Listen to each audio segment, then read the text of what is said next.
llena de desesperación, como no les funcionan sus estrategias, muy perversas, por cierto, inmorales, pues ahora se van por lo más directo y descarado, ¿no? Que desaparezca la mañanera.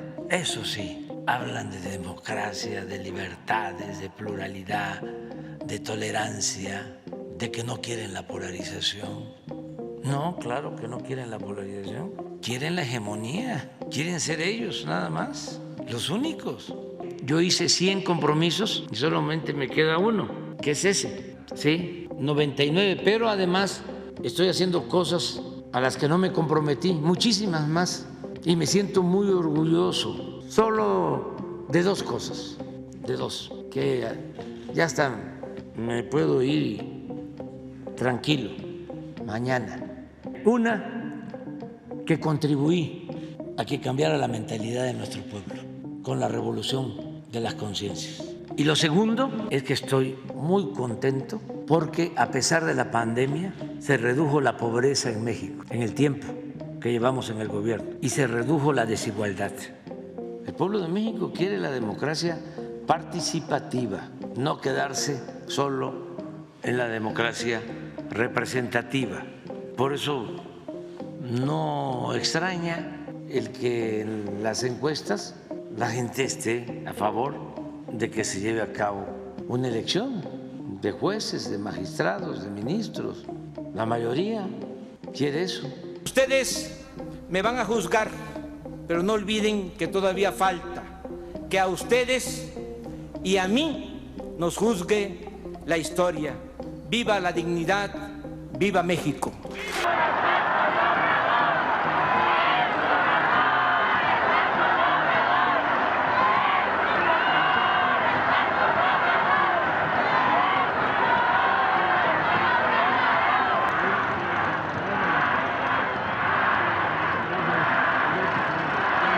Nunca hemos llorado por un presidente cuando se va. Esta será nuestra primera vez, escribe Fabricio Mejía en su última columna de esta semana y tiene razón. ¿Por qué vamos a recordar a Andrés Manuel López Obrador? ¿Cuál es su legado? De eso vamos a platicar el día de hoy en RE.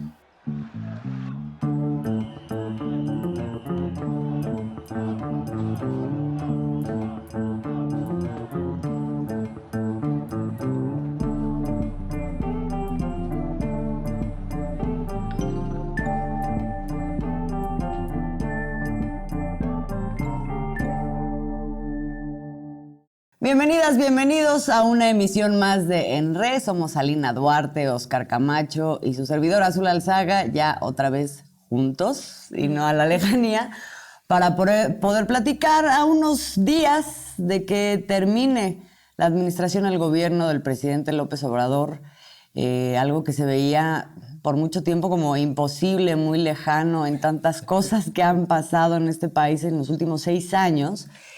Y ya, o sea, toda fecha se cumple y se va. Y entonces el día de hoy nos vamos a dar a la tarea de un poco recapitular lo que ha sido estos 6 años, que es todo lo que se ha transformado, todo lo que deja esta figura de Andrés Manuel López Obrador, que no surgió hace 6 años, sino que tiene décadas luchando por la democratización del país y una democratización entendida también como justicia social y que materializó a través de lo que es su proyecto político de la Cuarta Transformación, que no es su proyecto político, sino justamente algo de lo significativo que tiene es la manera en que converge con todo un movimiento social que ha transformado al país y que hoy tiene la encomienda de seguir profundizando esa transformación. ¿Por dónde empezamos? Chicos, creo que no nos va a dar la media hora para poder resumir esto. Alina. Híjole, pues yo creo que esto que mencionas, Azul, no es un perfil que se haya construido de unos cuantos años para acá, es un perfil que al menos lleva más de 30 años en escena pública como líder social, al frente de la construcción de partidos de izquierda, que ha logrado aglutinar a sectores que en algún momento a lo mejor ni siquiera hubiésemos visto que estuvieran en la disposición de unir fuerzas en torno a un proyecto, así fuese a un piso mínimo. López Obrador, un tabasqueño, ¿no?, que después, pues con todo el antecedente como líder social, esta marcha, ¿no?, que hace desde Tabasco a la Ciudad de México hace ya más de 3 décadas, después al frente del Instituto de los Pueblos Indígenas, después se hace también líder del Partido de la Revolución Democrática, el cual él suma bastante esos esfuerzos para que se consolide el partido, que era la opción de izquierda electoral, que en sí también era un proyecto unificador que logra aglutinar a los candidatos presidenciales en ese momento con tal de dar una disputa a los 70 años que venía arrastrando el PRI. Y ese PRD, pues al final él termina presidiéndolo, es presidente del PRD, se vuelve jefe de gobierno de la Ciudad de México, y yo creo que esa jefatura de gobierno es la que empieza a marcar ese rumbo, ¿no? Porque creo que había un quiebre también incluso con ese líder histórico que había sido alguien como Cuauhtémoc Cárdenas en este país. Empieza a germinar un nuevo liderazgo donde la gente, pues entre que estaba un tanto decepcionada con la reacción de Cuauhtémoc en torno al fraude de 1988 y entre que pues buscó un nuevo liderazgo, encontró en Andrés Manuel López Obrador una figura a la cual ir respaldando e ir sumando poco a poco. Y creo que ese gobierno en la Ciudad de México, que también le costó caro y que marcó un antecedente también incluso para las derechas en la forma en la cual se puede deslegitimar a un gobierno a través de los medios de comunicación y el Poder Judicial, o sea, antecedentes de por qué hemos hablado del Poder Judicial no son nuevos también en este país, pues eso marca un antecedente que lo termina catapultando directamente a la presidencia de la República, y yo creo que es doblemente fuerte el hecho de que hoy vaya de salida, porque incluso su propia llegada ya era el anhelo de muchísimas personas, ¿no? Él lo hizo en el 2006, solo un fraude pudo detener eso, un fraude hoy confesado por el propio Vicente Fox, esta campaña, este fraude, para que no pudiera llegar en el año 2006 y llegara Felipe Calderón, o un fraude que no necesariamente estuvo solo en las urnas, sino en los medios de comunicación, en estas grandes campañas, y que se consolida en el año 2012. Entonces, yo recuerdo mucho esa campaña del 2018, un poco entre que la veía a la lejanía, porque yo no vivía aquí en México, pero cuando me tocó venir a cubrir las elecciones del 2018, era impresionante, ¿no? O sea, yo creo que esos dos momentos para mí de el Zócalo lleno, del Zócalo celebrando, a la llegada de Andrés Manuel, la gente llegando, ¿no? De todos lados, llegando en la noche al Zócalo a celebrar, la gente llorando, ¿no? Eso fue de verdad impresionante, y que solo es comparable, creo, ese momento, más allá de ya la toma de posesión, con lo que acaba de pasar, ¿no? Estos días, un Zócalo abarrotado el 15 de septiembre, con gente llegando incluso desde días antes de todo el país. A las 9 de la mañana ya había gente queriendo entrar al Zócalo.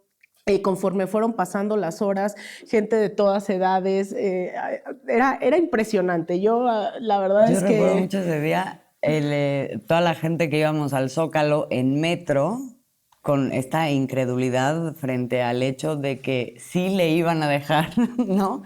Haber ganado la presidencia, porque ya habíamos vivido un par de fraudes anteriores, y estábamos en el metro, todo el camino en el metro, la gente iba cantando "Es un honor estar con Obrador", todo el camino hacia la salida del metro, metro que cuando salías era como...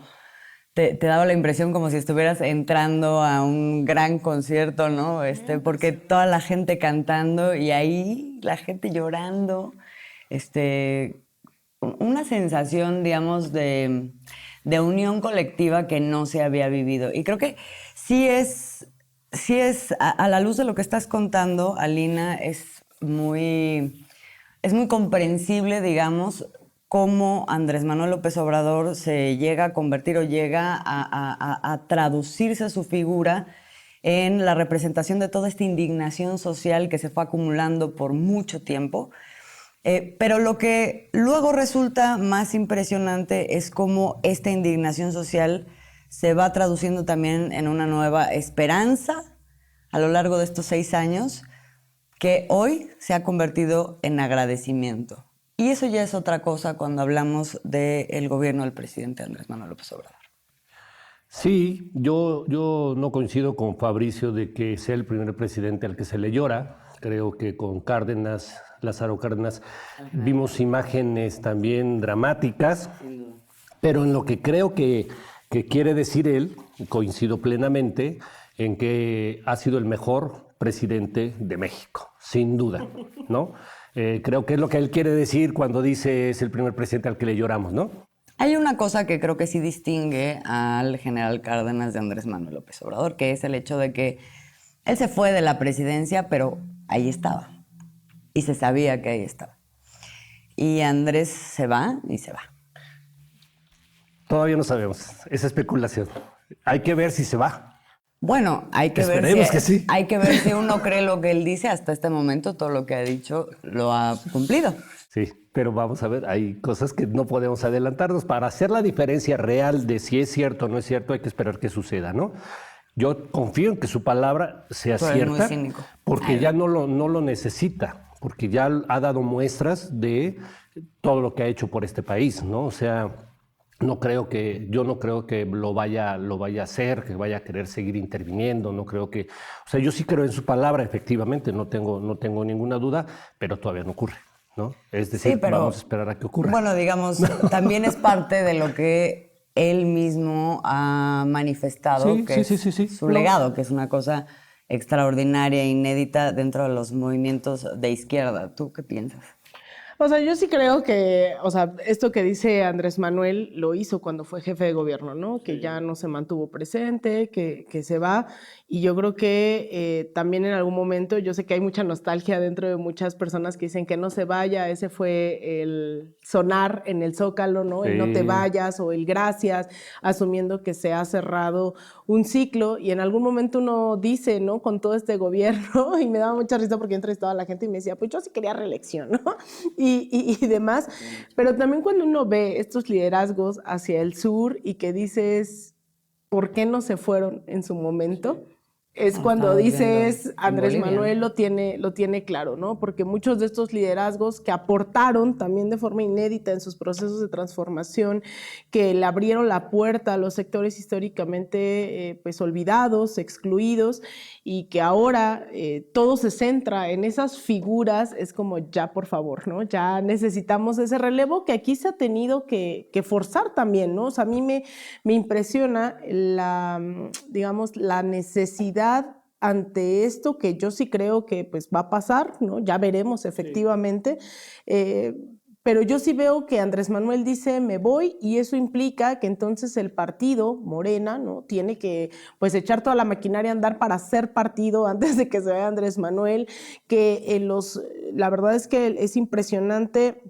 La transformación, no digo que Claudia no haya sido capaz antes de ser candidata, creo que es una mujer muy capaz, pero también la evolución como dirigente que ha sido Claudia Sheinbaum en este periodo entre que es electa, entre que, bueno, como candidata a la interna y luego como candidata de Morena y luego ahora como presidenta, también eso es acelerado ante la ausencia, la posible y muy segura tal vez ausencia de Andrés Manuel López Obrador, esto de los gabinetes, el relevo, es decir, eso terminó también aceitando la maquinaria de relevo, que es, a mí me parece impresionante a la luz de procesos que se han enquistado con liderazgos eternos, e incluso también aquí en la izquierda teníamos eso, ¿no? O sea, de repente era como el eterno líder, bueno, ahí estaba el propio Cuauhtémoc Cárdenas, ¿no? Que a pesar de que ya estaba la presidencia de Andrés Manuel, él seguía siendo este referente hasta que de repente pues era como, a ver, Cuauhtémoc, ya no estamos en el 88, ya basta. ¿no? O sea, entonces creo que ahora también este proceso de consolidación de un nuevo gobierno, a pesar de que sí hay funcionarios que van a repetir, demás, pero hay nuevos rostros que están en escena, incluso con otros perfiles más técnicos o lo que sea. El partido también se somete, ya estamos a unos días del relevo de la dirigencia del partido. Es decir, a mí también me gustaría rescatar eso, la necesidad de una renovación de lo más posible ante la ausencia de un líder que estuvo 30 años, ¿no?, presente para ser este líder que se consolida, creo yo, ni siquiera en el 2018, yo creo que sí es como un liderazgo, pero es que es inédito creer que hoy hay más gente que lo apoye, mucha más gente que lo apoye en comparación al 2018. No es natural ese desgaste, es natural que la gente diga, bueno, pues me fallaste en esto no se cumplió al 100%, y entonces la gente dice, pero dejamos ese todos son iguales para empezar a desmenuzar y decir, bueno, y me tocó, ¿no? En el caso de Sinaloa, por ejemplo, que he estado hablando, a mí me tocó entrevistar a alguien de Sinaloa, en donde a la gente con críticas, con todavía retos por delante o con cuestiones concretas que atentan incluso contra su vida,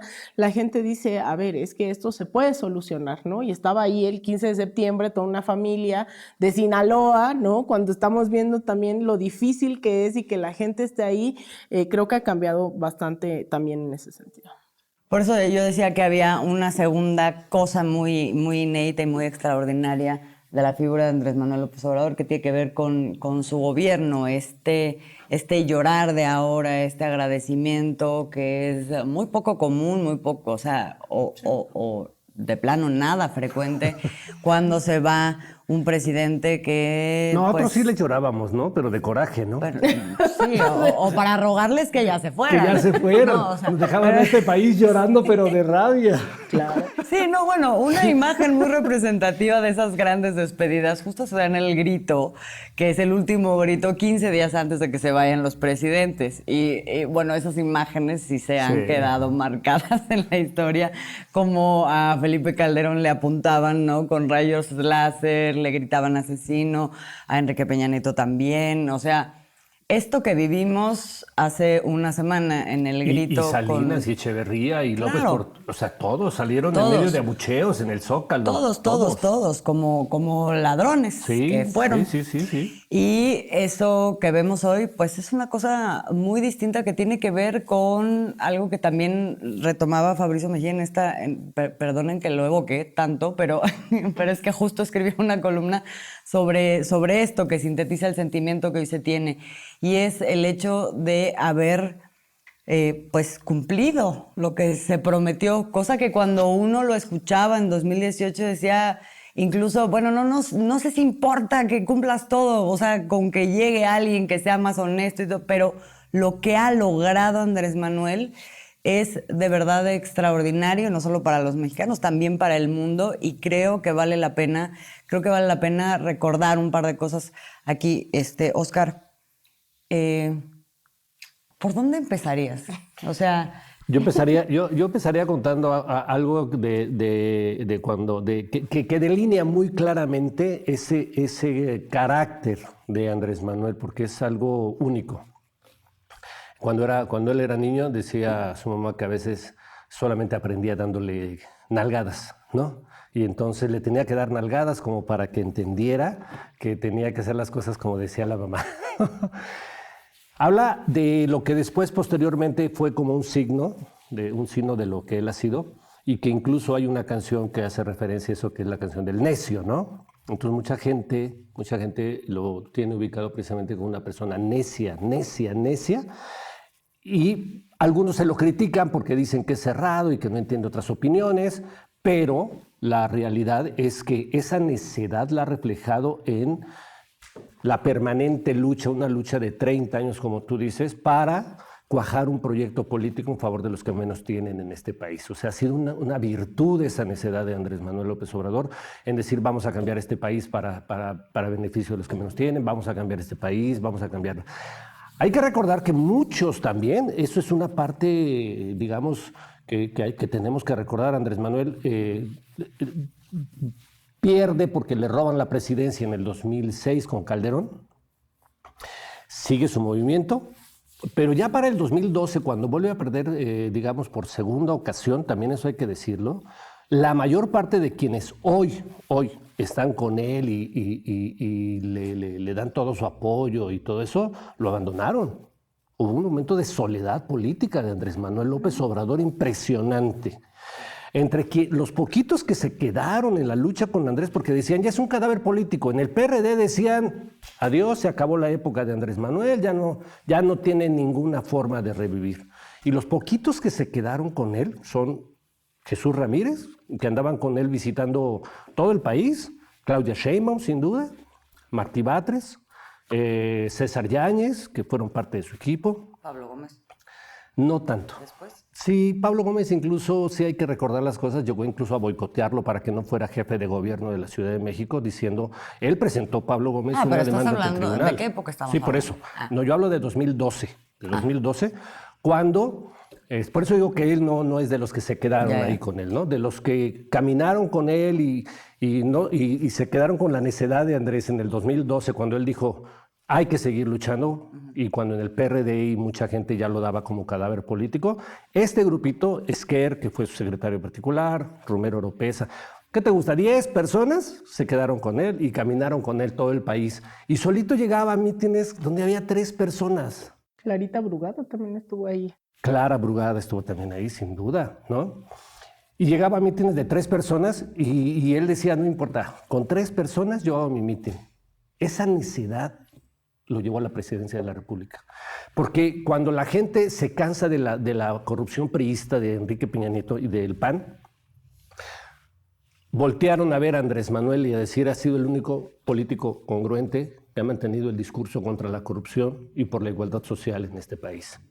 Y entonces todo el mundo, fue así como un paneo, y todo el mundo volteó inmediatamente a ver la honradez, la necedad, el trabajo político, la congruencia y la propuesta como proyecto político de Andrés Manuel, ¿no? Que es lo que lo lleva a la presidencia en el 2018. Y lo que hemos visto en todos estos años es una congruencia con todo aquello que él defendió durante mucho tiempo. No hay una sorpresa a la hora en que Andrés Manuel llega a la presidencia de la República. No, a lo mejor lo que fue resultando sorprendente fueron sus soluciones. No, claro, cosas. sin duda, sí. Y para marcar, yo diría que la diferencia con Cárdenas estriba, entre otras cosas también, que no solo fueron presidentes de izquierda, en la resolución final de su gobierno. Cárdenas le deja el poder a un militar de derecha, ¿no? No se mete en problemas. Ajá, y cuando tenía la opción de dejárselo a otro militar, pero de izquierda, que era Janitzio Mújica, y se lo deja pues a un militar de derecha, porque había muchas críticas en contra del general Lázaro Cárdenas, de que ya se estaba el país yendo hacia el socialismo ¿no? Y entonces, a diferencia de Andrés Manuel sí soporta toda la presión que hay en contra de él, de que le dijeran, vas a la izquierda y todo eso. Pero la diferencia es que él no termina metiendo las manos y deja pues que el partido y la gente, sobre todo la gente atrás, decida quién es, ¿no? O sea, Cárdenas sí mete las manos y deja a un militar de derecha. Andrés dice que decida la gente, y la gente decidió por Claudia. Y eso marca también una diferencia, ¿no? Decías la necedad de Andrés Manuel López Obrador. Vamos a recordar anécdotas. Porque, o sea, creo que son varias cosas lo que marcan su carácter. Evidentemente, la necedad que se expresó en muchas de las acciones que tomó personalmente, pero también la otra parte es esto que se resume en una frase que repite y repite, que es con el pueblo todo, sin el pueblo nada, ¿no? O sea, sí. Andrés Manuel sí gobernó con la gente. Y eso por momentos tuvo un significado muy importante, digamos, para que se pudiera avanzar en cosas que de otra manera hubiera sido muy difícil, porque lo que enfrentó a su llegada Andrés Manuel fue la clara identificación de este maridaje entre el poder económico y el poder político, de que la corrupción efectivamente fuera el mayor de los problemas de México y de que eso se expresara en una absoluta nulidad de beneficios hacia la gran mayoría de la población de nuestro país. Entonces, ¿cómo darle la vuelta en eso? Y cómo esa necedad se expresó en ciertas cosas que fueron emblemáticas, donde estuvo muy consistentemente la gente con él acompañándolo desde el primer momento. Y así fuimos avanzando, la verdad, hay que decirla, porque la derecha hubiera podido dar la vuelta, lo hizo en otros países, sí, ¿no? Como en Chile, con Salvador Allende, frente a temas de boicot y etcétera. El huachicol, por ejemplo.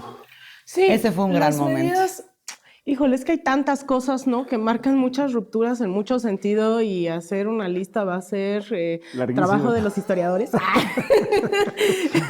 Sí, claro. Pero, o sea, yo sí creo, ¿no? Cuando Andrés Manuel empieza a mostrarnos, yo, por ejemplo, ese tema del huachicol, ¿no? Y aquí podemos pasarnos 3 horas hablando de cada una de las cosas y de cómo la interpretamos, porque yo no tenía idea de lo que hablaba cuando era el huachicol, ¿no? O sea, no entendía yo la dimensión del combate al huachicol. O sea, no, me decías huachicol y era como, sé que es el huachicol medianamente. Ponen su tubo. Sí, pero no me decía nada, ¿no?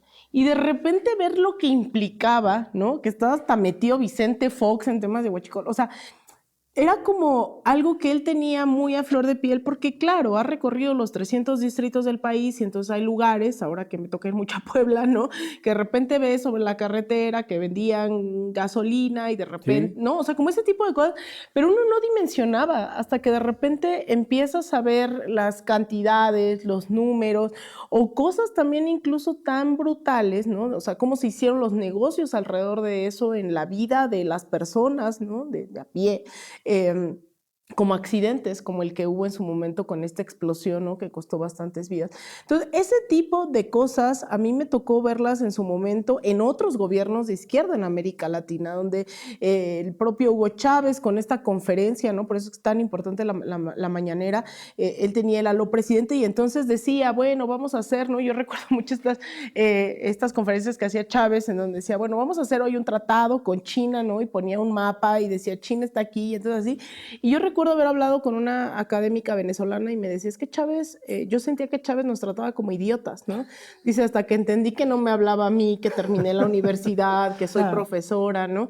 Dice, cuando vi, porque ella da clases aquí en la UNAM, dice, cuando empecé a regresar a Venezuela y vi que había, ¿no? Una politización de la ciudadanía, dice, es que Chávez nunca me habló a mí, ¿no? Pero Chávez le habló a las masas. Entonces, luego pasó con Rafael Correa, que incluso, ¿no? Hacía sus sabatinas, incluso en otro idioma, ¿no? Las hacía en quechua. Pues eso llegaba también a todo un sector de la población que no habla castellano, que medianamente habla castellano.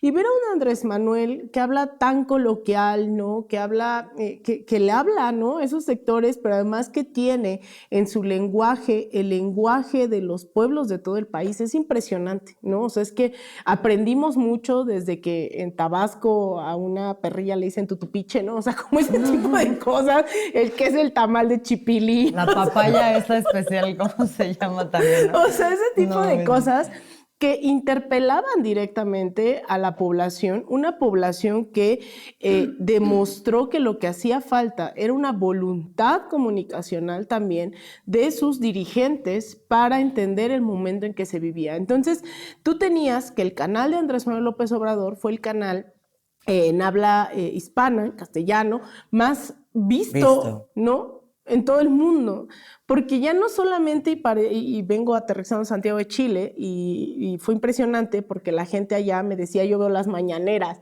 Ah, ¿en serio? No, o sea, era una cosa que, ¿no? Como que yo decía, ¿de qué están hablando? O sea, como, ¿por qué ven las mañaneras? Entiendo que las vean un rato, ¿no? Pero me decían, no, la mañanera de antier. Entonces, las conversaciones en Chile con gente tornaba en torno a las mañaneras, porque empezó a generar también explicaciones y la gente, una compañera que se llama Marisol, se me acercó en la Feria del Libro de la Recoleta y me decía, yo quiero un AMLO chileno, ¿no? Y entonces, Sí, la vi. o sea, era una locura, ¿no? Escuchar ese tipo de cosas, porque nuevamente movió el espectro ideológico a la izquierda y eso no significa que y a no nivel tenga... mundial, Alina. Exacto. No solo, o sea, Sí. aquí fue a Sí, nivel yo lo mundial creo. Y lo bueno, que vas a hizo. Cuba, que me tocó ir a principios de año, la gente en Cuba enloquece hablando de AMLO, ¿no? Porque, digo, también fue muy generoso con Cuba, ¿no? En términos del bloqueo, le dio la máxima orden, la máxima condecoración que da este país a Miguel Díaz-Canel, insistió en cesar bloqueo en múltiples ocasiones. Entonces, digamos, hay muchos puntos de quiebre que a mí me parece que se dan en este gobierno, pero que van acompañados de esa politización, esa pedagogía que se hace en las mañaneras, pero también nunca abandonó el territorio, ¿no? Exacto. Por mucho que la gente a lo mejor siguiera o no sus travesías de los fines de semana, estuvo presente en todo el país durante Creo que ya le todo el dio la sexenio. vuelta al país Todo 4 el sexenio. veces. Primero como candidato y luego como presidente. O Le ha hasta dado la más, vuelta. o sea, hasta yo la más. verdad es que no descarto que, porque además tú vas a cualquier municipio y la gente te cuenta, así me tocó ir no hace mucho en San Luis Potosí, y la gente decía, aquí estuvo Andrés Manuel en esta plaza y solo éramos 10 personas en no sé qué año, y cuando regresó no sé cuándo, ¿no? Ya éramos 30, y cuando regresó yo así como, ¿no? O sea, es en Irapuato. Entonces es digamos eso, es un presidente que estuvo en territorio, que conocía, que seguramente tenemos todos anécdotas en algún momento, bueno, en Xochimilco, cuando él estuvo, se ha de haber sido como 2007, una cosa así, yo me acuerdo, él estuvo ahí. Y se acercaba y hablaba con la gente, ¿no? O sea, yo me acuerdo haber hablado con Andrés Manuel, ¿no? A mis, no sé, 15 años o menos, que se te acercaba y decía como, ¿cómo están las cosas, no? Porque eso era, en esa necedad también es un personaje que escuchó mucho a la gente. Siempre. Y no solo a su círculo Siempre. cercano. Y yo creo que también ese círculo cercano tuvo que repensarse a sí mismo, porque la praxis política ya era distinta, ¿no? Sí. Ya no era solo, y creo que es algo que todo el tiempo podemos ver, que sabemos que puede haber asesores, que puede haber, pero es que Andrés Manuel estuvo en el territorio, ¿no? Y es Sí. muy difícil de engañar. Eso es muy importante lo que dices, porque esta frase que se usaba para describirlo, no solamente como al inicio, sino que no escuchaba, realmente no era que no escuchara. Lo que pasa es que escuchaba a los que nunca habían sido escuchados, Claro.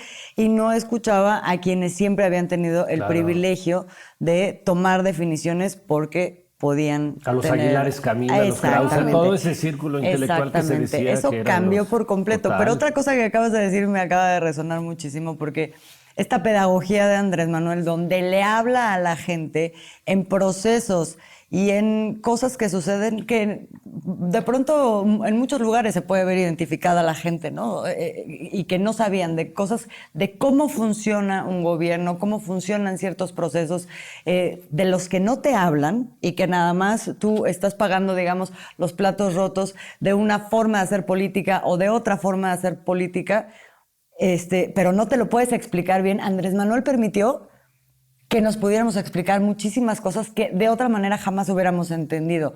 Yo me quiero imaginar a españoles comprendiendo cómo funciona todo el tema de las redes eléctricas y de la luz, y, ¿no? Cuando allá tienen todo privatizado, y cuando se vio este contraste impresionante entre lo que pasa en México, o que más bien no pasa porque no hay crisis con el tema de los precios de la luz y todo acá, mientras que allá Sí, están sí. en el ácido porque les están subiendo la luz por horas, o sea, no. Sí, claro. Entonces, él también permitió que, digamos, se socializara un montón de entendimientos, de procesos que siempre habían permanecido ocultos para poder hacer lo que les diera la gana.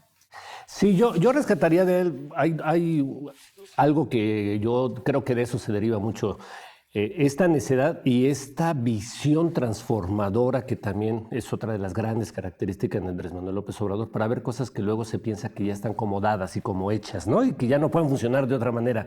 Entonces creo que su gran legado, no solo para México, sino para el mundo, es haber demostrado que el neoliberalismo es el gran mito de que es la única salida dentro del capitalismo para poder hacer justicia social o para poder tener desarrollo. Y creo que él derrumbó el mito del neoliberalismo en medio de toda una sociedad mundial neoliberal. O sea, cuando todo el mundo dice ya no hay posibilidades de seguir otra ruta que no sea el esquema neoliberal, él llegó y dijo, no, hay otra manera de poder vivir con mayor justicia dentro de este capitalismo en el que estamos, ¿no?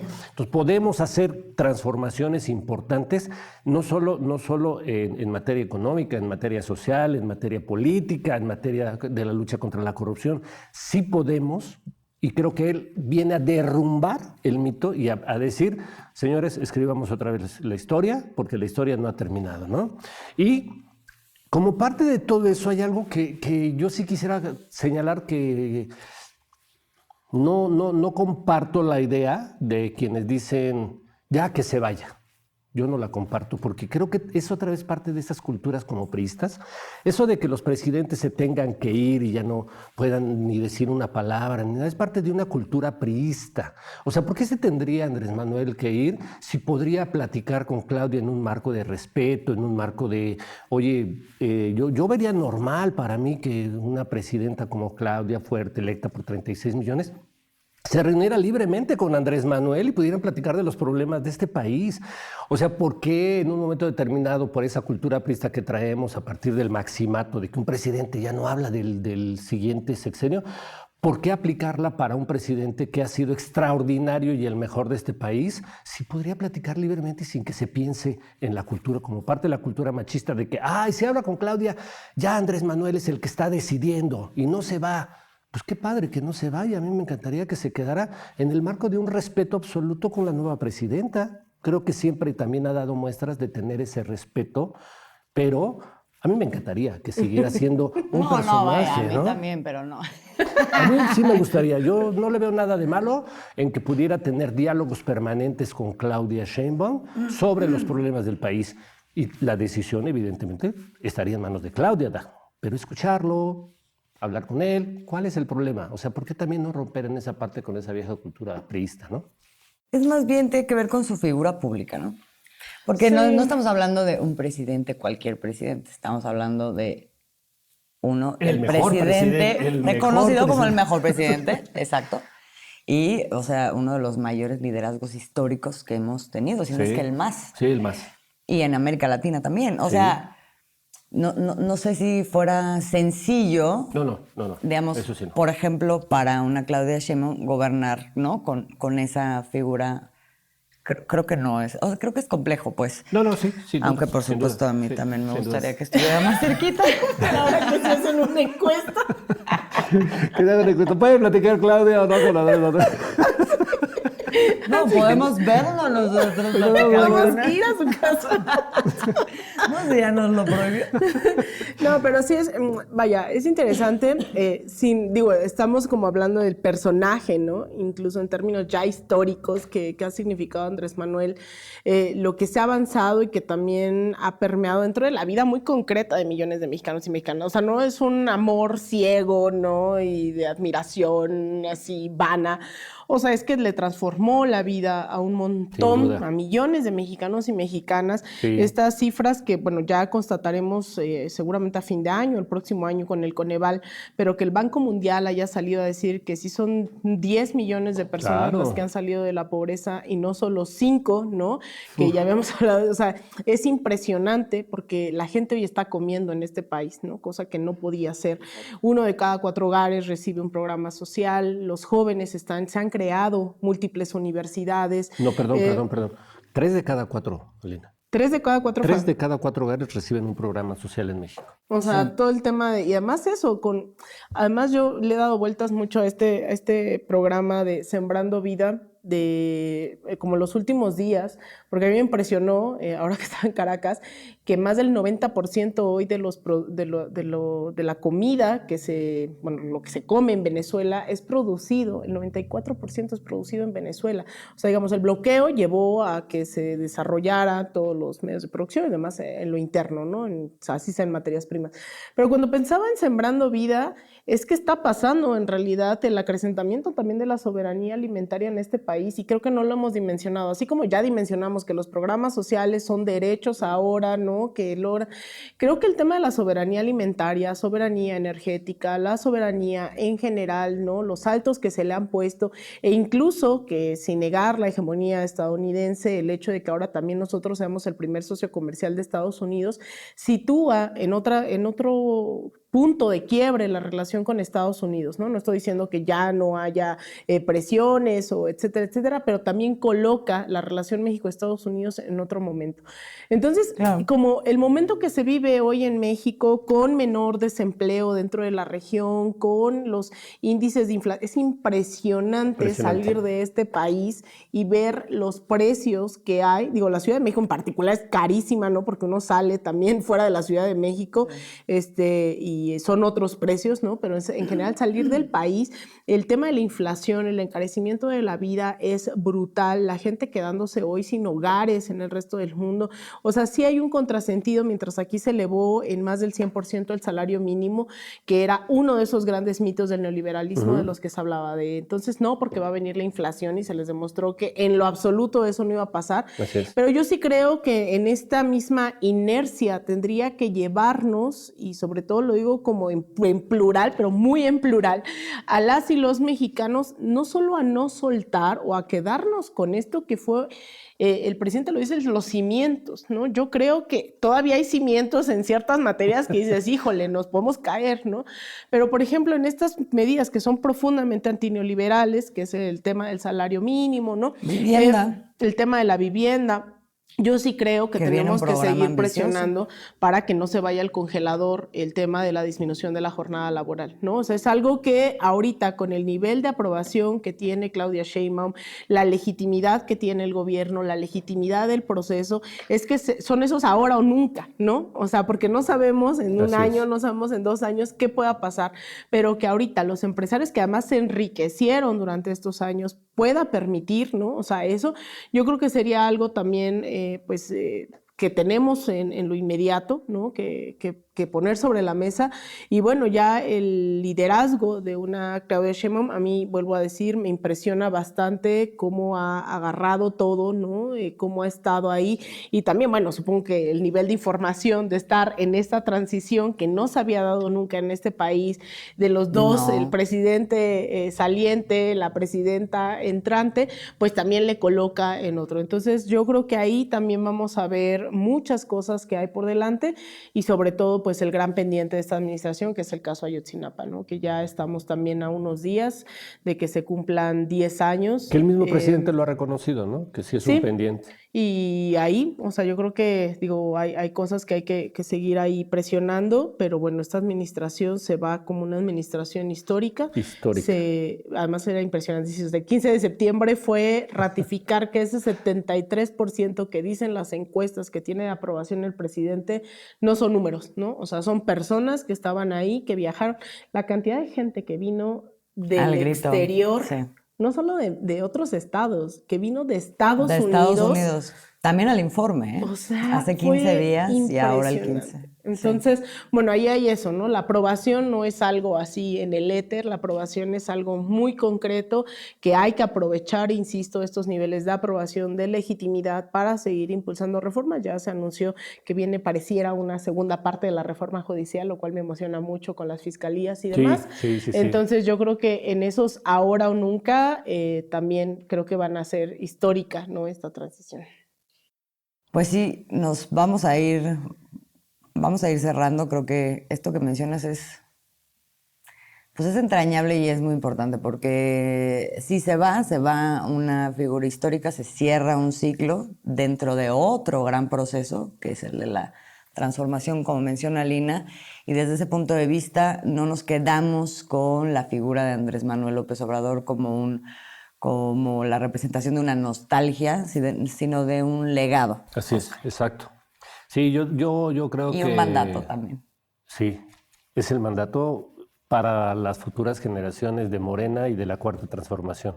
Y es una guía como para adelante. Entonces, sí se va a ir, pero no se va a quedar. Al final de cuentas, creo que personalmente va a cumplir esa parte de lo que él ha dicho, yo me voy a ir, aunque yo no lo comparto. Yo creo que debería de seguir presente todavía. Se sigue. Pero entiendo que lo ha dicho. Escucha. Pero entiendo que lo ha dicho, creo que lo va a cumplir. Pero no se va a ir porque al final de cuentas todo lo que él ha hecho es la línea que tiene que seguir este país.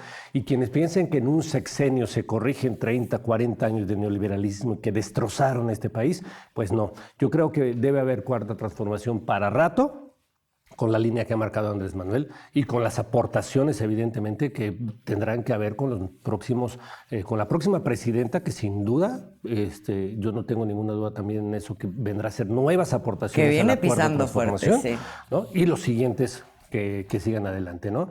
Entonces, pues yo nomás decir, gracias, presidente. La verdad que como mexicano, creo que es parte de lo que uno también tiene que agradecer, que haya llegado a la presidencia con la gente, un personaje como Andrés Manuel, que con su necedad demostró que se puede tener un camino diferente para tener mayor igualdad y mayor justicia. No chilles. No, sí. Sí. Sí, voy a chillar. Sí nos quedamos. No, sí nos quedamos con ese. Ahora ya nos vamos a... Sí nos quedamos con ese agradecimiento. Gracias, presidente Andrés Manuel. Pues así, pues Así lo que no venga. diga. Sí, es que va a ser muy fuerte, ¿no? Este cambio de sexenio, este cambio, espero que no sea un cambio de praxis, sino de profundización, ¿no? Porque yo tengo tengo ese agradecimiento y al mismo tiempo me ha tocado ver, ¿no? Cómo los procesos no están a la altura, ¿no? Y que se entienda que una cosa fue el presidente y la otra en ese legado, la encomienda, ese mandato que se queda a la ciudadanía, porque no hay proceso que se sostenga en una sola persona.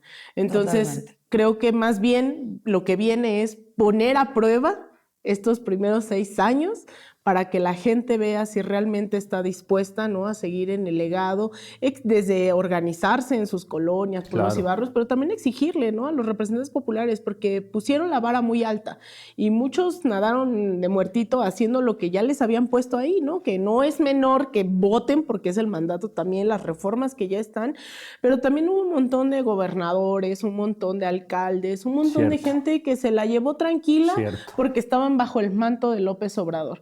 Entonces yo Eso sí que creo, dices es súper importante. o sea, yo sí creo que ahora lo que nos corresponde es exigirle al partido, al gobierno, a los representantes populares de estar a la altura. O sea, ya no podemos seguir esperando a ver si quieren trabajar ahí. Exacto.